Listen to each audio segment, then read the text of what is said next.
À la Candelaria, un quartier populaire pro-opposition du centre de Caracas. Tradition religieuse rime avec contestation politique. Au Venezuela, depuis plus de 500 ans, il est de coutume le dimanche de Pâques de brûler un Judas. Et ici, les traîtres ne sont autres que le président Nicolás Maduro et l'opposant jugé factice Manuel Rosales à la candidature validée in extremis.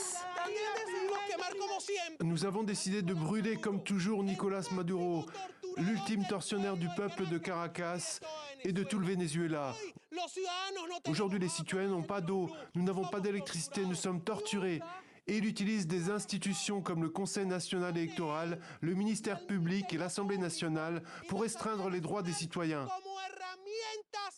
Les opposants au régime de Maduro auraient aimé que ce soit elle, leur candidate à la présidentielle du 28 juillet. Impossible car Marina Corina Machado est frappée d'inéligibilité, accusée de corruption et de trahison pour avoir soutenu les sanctions américaines.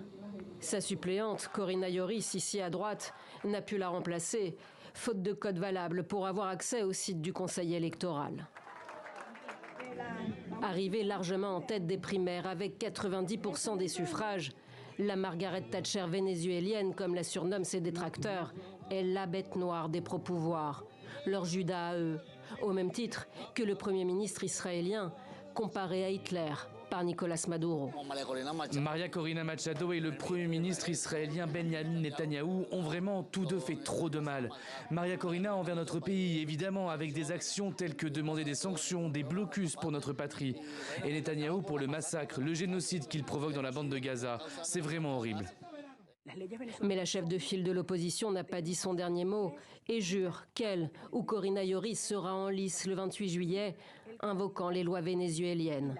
La lutte est engagée, a-t-elle assuré dimanche à ses partisans, rappelant que les présidents brésiliens et colombiens, deux alliés de Nicolás Maduro, ont condamné l'exclusion du scrutin de sa remplaçante.